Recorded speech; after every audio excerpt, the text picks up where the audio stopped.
جہاں انسان کی قدرت و اختیار میں اچھے راستے پہ چلنا ہے، وہیں اس کے اختیار میں برائی کو اپنا لینا بھی ہے۔ جس طرح وہ نیکی کو اختیار کرنے کے بعد ترک حسنات پر قدرت رکھتا ہے، اسی طرح برائیوں کا خوگر ہو جانے کے بعد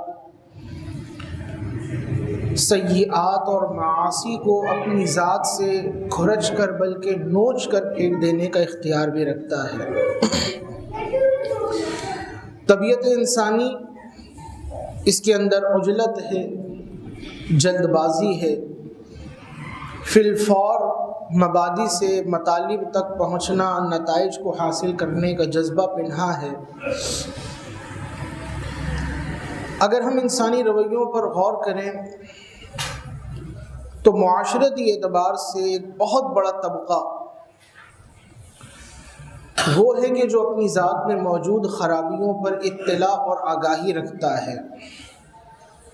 ایک طبقہ وہ ہے کہ جو اپنی ذات میں موجود خرابیوں کا ادراک ہی نہیں رکھتا، وہ نہیں جانتا کہ میرے اندر کیا خرابیاں ہیں، اور ایک وہ ہے کہ جو اپنی خرابی کو خرابی ماننے کے لیے تیار نہیں۔ ان دو سے قطع نظر وہ کہ جسے احساس ہے کہ میری ذات کے اندر یہ چیز بری ہے، میری طبیعت کے اندر یہ چیز خراب ہے، میری عادات کے اندر یہ چیز غلط ہے، مجھے اس سے بچنا چاہیے، لیکن پھر وہ اس سے بچنے کے لیے اپنے آپ کو تیار نہیں کر پاتا، اس سے بچنے کا ارادہ کرنے کے باوجود بچ نہیں پاتا۔ یاد رکھیے، کسی بھی عادت کے اندر مبتلا ہو جانا انتہائی سردی کے اندر نرم و گرم بستر کے اندر گھس جانے کی مثل ہے کہ جب ٹھٹھرتی ہوئی سردی ہو اور جسم نہیں بلکہ ہڈیوں کو بھی کاٹ دینے والی سرد ہوائیں چل رہی ہوں، اور اس وقت ایک گرم کمرہ میسر آئے کہ جس میں الاؤ دہک رہا ہے اور وہاں پر گرم اور نرم لحاف موجود ہوں، کمبل موجود ہوں، اور انسان اس میں داخل ہو جائے تو پھر اس سے نکلنے کا جی نہیں چاہتا، پھر اس سے باہر آنے کے لیے من تیار نہیں ہو پاتا۔ اسی طرح جب بندہ کسی چیز کا عادی ہو جاتا ہے تو اس عادت سے نکلنے پر وہ آمادہ نہیں ہو پاتا، وہ لوٹ کر بار بار پھر کر اسی چیز کی طرف آتا ہے اور اس کو یہ سجھائی نہیں دیتا کہ میں اس سے اپنے آپ کو کس طرح بچاؤں۔ مثال کے طور پر کوئی ایسا شخص کہ جو سگریٹ نوشی کا عادی ہے، اب وہ سگریٹ پیتا ہے، چاہتا ہے کہ میں اس کو چھوڑ دوں، لیکن یہ صرف سوچ ہے، ابھی وہ ارادہ پختہ نہیں کر پایا۔ صبح سوچتا ہے لیکن اگلے ہی گھنٹے کے اندر وہ سگریٹ کا پیکٹ خریدتا ہے، سگریٹ کی ڈبی جیب میں ڈال کر سوچتا ہے یار میں نے غلط کام کر لیا، لیکن جیب میں ہاتھ ڈالتا ہے اور وہ نکال کر اس کو جلا کر اور پھر اس سے کش لے رہا ہوتا ہے اور معاشرے کے اندر دھواں چھوڑ رہا ہوتا ہے۔ عادت چھٹ نہیں پا رہی۔ اسی طرح کوئی اور اس سگریٹ کے اندر مزید کچھ چیزیں بھر کر اس سے اپنے شعور کو یا اس سے اپنے دماغ کو سکون دینا چاہتا ہے، پھر وہ سمجھتا ہے بری چیز ہے یہ، لیکن اس سے چھٹتی نہیں ہے۔ یوں ہی کوئی شخص ہے جس کو بدنگاہی کی عادت اور لت نے مار ڈالا ہے، وہ سمجھتا ہے یار یہ غلط چیز ہے، میری بدنگاہی نے مجھے کہاں سے کہاں تک پہنچا دیا، پستیوں کے اندر گرا دیا، لوگوں کو پتہ چل گیا کہ یہ آدمی نظر باز ہے اور معاشرے کے اندر میری ریپوٹیشن خراب ہو گئی ہے، لیکن وہ اپنے آپ کو اس سے بچا نہیں پاتا۔ یوں ہی کوئی ایسا شخص ہے کہ جو چوری کرنے کا عادی ہے، یا چوری کرے نہ کرے وہ کہتا ہے کچھ نہ کچھ تو سامنے والے کا ہتھیا لو، چوری ہو نہ ہو لیکن ہیرا پھیری ضرور ہو جائے۔ وہ اپنی اس عادت بد کو ترک نہیں کر پاتا، کسی شاپ میں کام کرے، کسی فیکٹری میں کام کرے، کسی مل میں کام کرے، وہاں سے بڑا مال نہیں لے کر آتا لیکن چھوٹا مال لے آتا ہے۔ وہ کہتا ہے یار چوری نہیں جا رہی، چوری تو چھوڑ دی، ہیرا پھیری مجھ سے نہیں چھوٹ رہی۔ طبیعت کے اندر وہ اتنی رچ بس گئی ہے، اس بری عادت سے اپنے آپ کو کیسے دور کیا جائے۔ یوں ایک طالب علم ہے کہ جس کا کام ہی پڑھنا ہے، سیکھنا ہے، سمجھنا ہے، لیکن وہ محنت کا عادی ہی نہیں، وہ سستیوں اور کوتاہیوں کے اندر مبتلا رہتا ہے۔ ایک شخص ہے جو کہیں کام کرنے جاتا ہے لیکن وہاں پر دل لگا کر کام نہیں کر سکتا، اور موجودہ زمانے کا مرض موبائل کی لت میں مبتلا ہو جانا وہ چاہتا ہے رات کو 12 بجے میں موبائل رکھ دوں، لیکن رات 12 سے 2 بج جاتے ہیں، لیکن وہ موبائل کو اپنے ہاتھ سے چھڑا نہیں پاتا۔ وہ سمجھتا ہے میرا وقت ضائع ہو رہا ہے، میری روٹین ڈسٹرب ہو رہی ہے، میری صحت پہ اثر پڑ رہا ہے، مجھے مالی اعتبار سے لاس ہو رہا ہے، لیکن وہ اس عادت سے بد سے باہر نہیں آ پا رہا۔ تو یہ عادات بعض اوقات اتنی راسخ ہو جاتی ہیں کہ پھر وہ جیسے ہم نے آپ کو کہا کہ سردی کے اندر گرم اور نرم بستر سے باہر آنا دشوار ہوتا ہے، اسی طرح عادت سے نکل آنا بھی انسان کے لیے بڑا دشوار ہوتا ہے۔ تو آج کے اس بیان میں ہم آپ کی خدمت میں ایسی ہی چند چیزیں عرض کریں گے کہ جن پر غور کر کے یا جن کو اپنا کر انسان اپنی ذات سے خرابیوں کو دور کر سکتا ہے، اور اس کے لیے خرابیوں کو دور کرنے کے سلسلے میں موٹیویشن اسے حاصل ہوگی۔ دیکھیے، جو بھی شخص یہ جانتا ہے کہ میری ذات کے اندر خرابی ہے، تو سب سے پہلے تو اسے اپنی ذات کا ایک تجزیاتی مطالعہ کرنا پڑے گا۔ جب تک ہمیں یہی معلوم نہ ہو کہ میرے اندر کیا اچھائی ہے اور میرے اندر کیا برائی ہے، تب تک ہم اس برائی سے اپنے آپ کو دور نہیں کر سکتے۔ پہلے انسان اپنے آپ کو، اپنے ظاہر کو، اپنے باطن کو اسکین کرے، پھر اس کو پتہ چلے گا کہ اس کے اندر کیا کیا چیزیں ہیں۔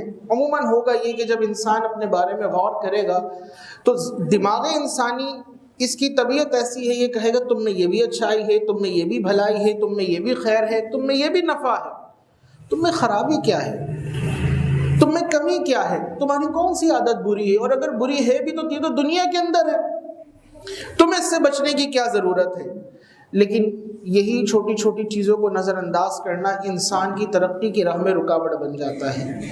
آپ دیکھیے، ایک بچہ ہے، اگر بچپن سے سستی کا عادی بن جائے، بچپن سے ہی کام چوری کا عادی بن جائے، تو بڑے ہونے کے بعد وہ لازمی طور پہ ہڈ حرام بنے گا۔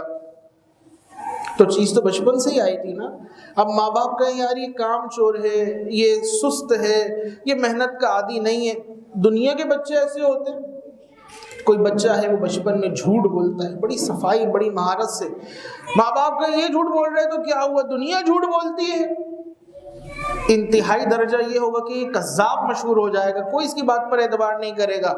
آج جھوٹ بولتا ہے، کل فراڈیا مشہور ہو جائے گا۔ یہ بچپن کے اندر اگر وہ چھوٹی چھوٹی چیزوں کے اندر ہیرا پھیری کرتا ہے، کل کو بہت بڑا وہ ممکن ہے چور و ڈاکو بن جائے، کیونکہ جب چھوٹی خرابیوں پر اس کے باطن نے اس کو مذمت نہیں کی یا کی تو اس نے توجہ نہ کی، تو بڑے ہونے کے بعد وہ بڑی خرابیوں پر بھی اپنے باطن کی آواز پہ کان نہیں دھرے گا۔ تو ابتداءً ہی اپنی ذات کو اسکین کیا جائے، اپنی باطن کی خرابیوں پر غور و تفکر کیا جائے کہ میرے اندر کیا کیا خرابیاں۔ مثال کے طور پر ایک جنرل سی بات ہے، ایک شخص ہے بحیثیت مسلمان، وہ اپنے دن کے 24 گھنٹے پر غور کرے کہ میری ذات کے اندر سب سے بڑی خرابی بحیثیت مسلمان کیا ہے، خدا کا بندہ ہونے کے اعتبار سے خرابی کیا ہے۔ پہلی خرابی سامنے آتی ہے، میں نمازیں نہیں پڑھتا، 5 نمازیں میں نہیں پڑھ پاتا، یا 4 پڑھتا ہوں تو فجر میں آنکھ نہیں کھل پاتی۔ اس برائی کو لکھ لیا جائے اپنے پاس۔ ایک برائی سامنے آئی، جب برائی سامنے آ گئی تو برائی کے اسباب پر غور کیا جائے، اس برائی کا سبب کیا ہے کہ میری ذات کے اندر یہ چیز موجود ہے۔ جب اس کے اسباب تلاش کر لیے جائیں تو اسباب کو تلاش کرنے کے بعد ان اسباب کے سدے باب پر غور کیا جائے۔ مثال کے طور پر فجر میں آنکھ نہیں کھلتی، 4 نمازیں پڑھ لیتے ہیں، اس لیے کہ رات دیر تک جاگتے ہیں۔ دیر تک کیوں جاگتے ہیں؟ قرآن کی تلاوت کرتے ہیں، مطالعہ کرتے ہیں، نوافل پڑھتے ہیں۔ تو اگر کسی کو رات میں تلاوت قرآن اور رات میں نوافل پڑھنا فجر کی نماز سے روک دے تو اس کے لیے رات میں قرآن پڑھنا منع ہوگا، اس کے لیے صلاۃ اللیل پڑھنا منع ہوگی کہ وہ نفل ہے، نماز فرض ہے، اس نماز کے لیے اس کو اٹھنا ہے۔ اور اگر کوئی رات اس لیے دیر تک جاگتا ہے کہ وہ برائیوں میں مبتلا رہتا ہے، خرابیوں میں مبتلا رہتا ہے، دنیا کے لا یعنی کاموں میں مبتلا رہتا ہے، پھر فجر میں نہیں اٹھ پاتا، تو اس کو لازمی ان چیزوں کو ترک کرنا پڑے گا، اور فجر کے لیے پھر اس نے اپنے آپ کو بیدار کرنا ہوگا۔ تو پہلے برائی کی نشاندہی، پھر برائی کا سبب، پھر سبب کے بعد اس کا تدارک، مسئلہ حل ہو گیا۔ ہم نیت کرتے میں نماز پڑھوں گا 5 نمازیں، لیکن پڑھ نہیں پاتے، یار شیطان نہیں پڑھنے دیتا۔ شیطان نے کبھی ہمارا ہاتھ پکڑا؟ کبھی ہمیں کسی کمرے میں بند کیا؟ نہیں۔ ہم خرابیوں کو نہیں جان پاتے، ہم اس کے اسباب پہ غور نہیں کر پاتے، اسباب کے بعد اس کے تدارک کی طرف نہیں آ پاتے. یہی وجہ ہے کہ خرابی ہم سے مسلسل ہوتی رہتی ہے, خرابی میں بریک نہیں لگتا. اگر ہفتے میں ایک مرتبہ نماز فجر ترک ہو رہی ہے تو روزانہ اس کی عادت کیوں بن گئی؟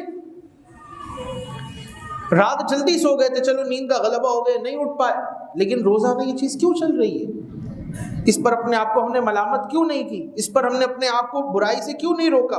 ہم نے اپنے آپ کو اس پر مذمت کیوں نہیں کی کہ مجھے یہ کام نہیں کرنا چاہیے؟ تو پہلی چیز اپنی ذات کا جائزہ لیا جائے, جسے محاسبہ نفس کہا جاتا ہے. یہ ہمارے بزرگوں کا معمول بہا عمل تھا کہ وہ اپنی ذات کا محاسبہ کیا کرتے تھے. آج ہم نے اپنا محاسبہ ترک کر دیا ہے. اگر ہمارے سامنے کھانے کی پلیٹ موجود ہے تو کبھی اس کھانے کا محاسبہ کریں کہ یہ میری کمائی کا ہے, لیکن یہ کمائی حلال تھی کہ حرام تھی؟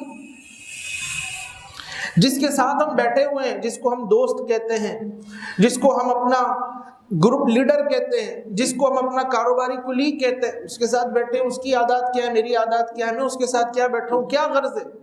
بعض اوقات توجہ ہم نہیں کر پاتے اور خرابیوں کے اندر اپنے آپ کو مبتلا کر بیٹھتے ہیں. تو اپنی عادات کا جائزہ لیا جائے, اپنی روٹین کا جائزہ لیا جائے. اگر روٹین کا جائزہ لیں اور پہلی خرابی سامنے آ جائے, 5 نمازیں نہیں پڑھ رہا, میں مسلمان ہوں, تو اس سے بڑھ کے شرمندگی کا اور کیا معاملہ ہوگا کہ ہم نے خرابی ہے, سبب بھی معلوم ہے, لیکن اس سبب کو دور نہیں کر رہے. اللہ کی بارگاہ میں کہ ہماری چھوٹ ہو جائے گی, یا اللہ ہمیں تو پتہ ہی نہیں تھا, ہمیں تو شیطان نے روک دیا تھا. شیطان کہے گا کہ میں نے کبھی اس کا ہاتھ پکڑا تھا؟ کہ میں نے کسی دربے میں بند کیا تھا؟ میں نے اسے کمرے میں بند کیا تھا؟ یہ تو خود ہی اپنے آپ کے گرد اسباب کو جمع کر کے اپنے آپ کو برائیوں میں مبتلا کر بیٹھا تھا. اور پھر جب ہم اپنا جائزہ لے لیں, ہم میں سے ہر ایک کے اندر کمی موجود ہے, ہر ایک کے اندر کجی موجود ہے, اسی پر تو قابو پانا ہے. اور یہی جہاد اکبر ہے, یہی جہاد اکبر ہے جس کا اجر اللہ کی بارگاہ میں بہت ہے. جو عمل نفس پہ جتنا زیادہ مشقت والا ہے, میزان عمل میں اس کا وزن اتنا ہی زیادہ ہے. کسی کے لیے درود پاک پڑھنا آسان ہے, نفل پڑھنا مشکل ہے, تو نفل پڑھنے کا اجر اس کے لیے ترازو میں زیادہ ہوگا, کیونکہ وہ عمل نفس کے لیے مشقت والا ہے. تو عرض کر رہے تھے جائزہ لینے کے بعد اسے اس برائی کو اپنے سے الگ کر کے سوچے کہ اگر یہ میری ذات سے دور ہو جائے تو میری شخصیت کس طرح ہوگی.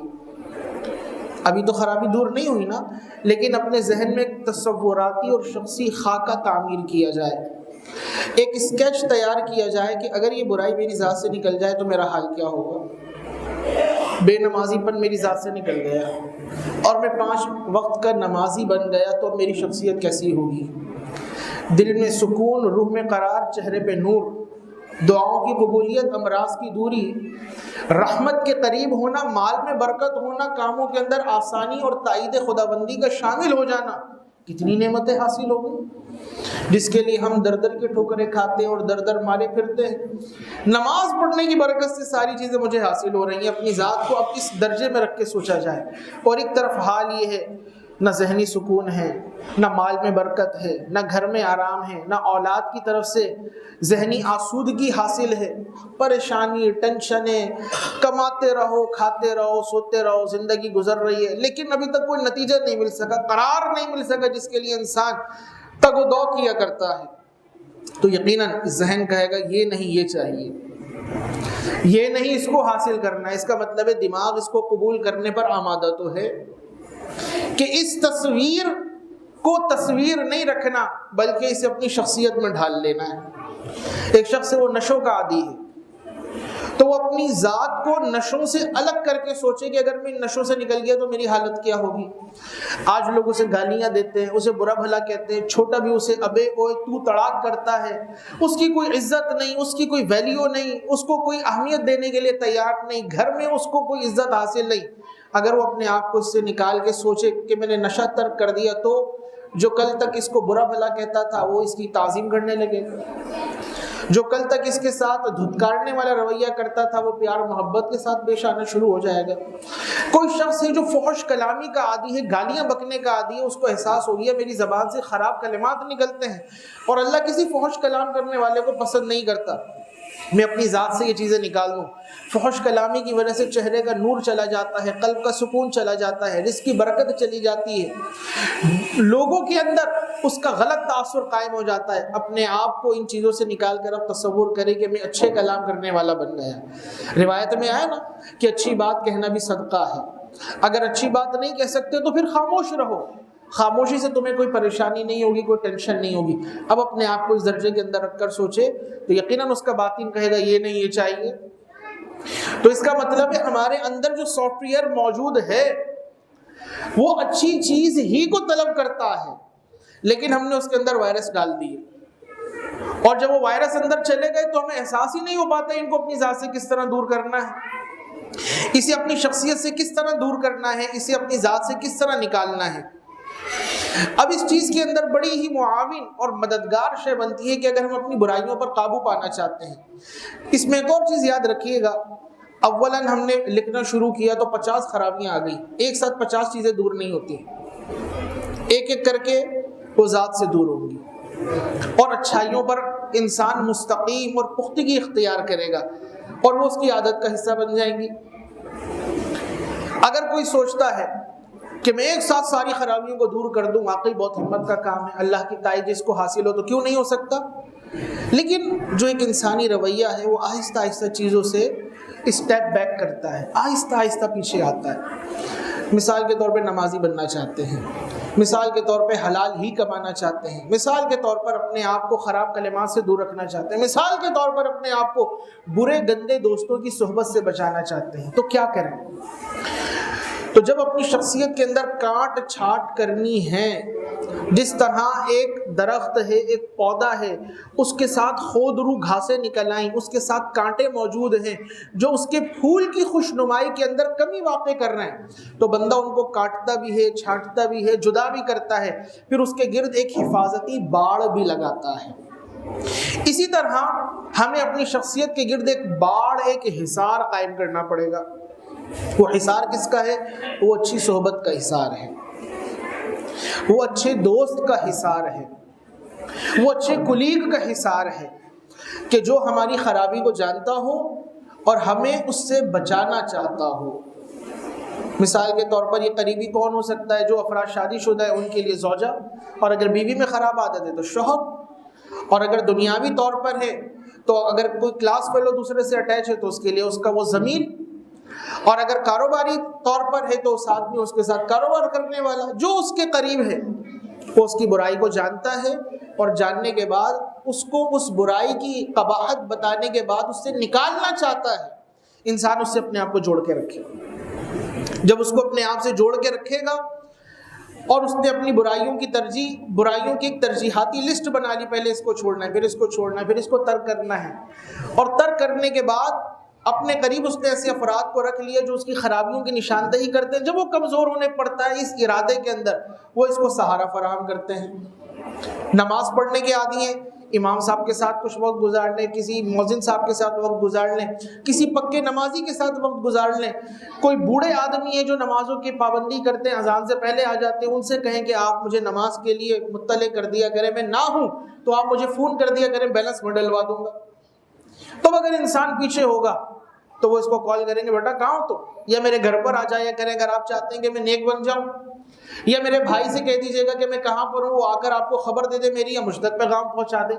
کب تک بھاگے گا انسان؟ تو جب اپنی ذات پر کوئی اس طرح کا محاسب انسان قائم کر لیتا ہے تو پھر اس کے عمل میں نکھار آنے لگتا ہے، اس کے عمل میں بہتری آنے لگتی ہے، اس کے عمل میں پختگی آنے لگتی ہے. یاد رکھیے کامل بندہ اتنی آسانی سے نہیں ہو جاتا. کاملیت کے لیے بڑے پاپڑ بیلنا پڑتے ہیں، استقامت ایسی حاصل نہیں ہو جاتی، اس کے لیے بڑی ریاضت اور بڑے مجاہدات کرنا پڑتے ہیں. انسان یہ سوچے کہ ایک جادو کی چھڑی گھومی اور زندگی کی کایا پلٹ گئی، ایسا نہیں ہوتا. مستقل محنت ہے، ایک جہد مسلسل ہے. بعض اوقات انسان اپنا ظاہر تبدیل کر لیتا ہے، باطن اسی حالت پر رہتا ہے.